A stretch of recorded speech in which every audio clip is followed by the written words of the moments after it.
Hi guys! Today we are learning how to remove bookmarks on Goodreads without logging.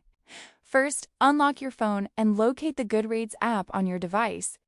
Tap on it to open the application and wait for the homepage to load completely. Make sure you are connected to the internet so the app can display all available options properly. Once the Goodreads homepage appears, look at the bottom left side of the screen. Here you will find the My Books option. Tap on it to access your bookshelves and saved content. This section contains the books and bookmarks associated with your account. After opening My Books, Goodreads will require you to be signed in to access your shelves and personal library.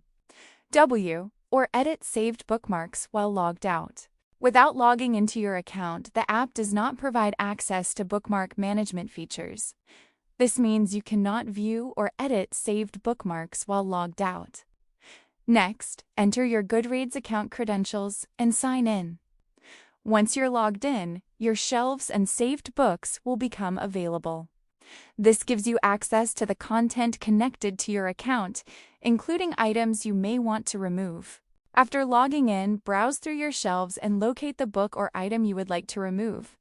Tap on the relevant option and choose the available removal action if needed. Goodreads allows you to manage your saved content only after successful login. It's important to note that Goodreads does not allow bookmark removal without signing in. Since bookmarks are linked directly to your account, login is required before any changes can be made. If you are not logged in, bookmark management features will remain unavailable. And that's the answer to this question. Goodreads does not allow you to remove bookmarks without logging into your account first.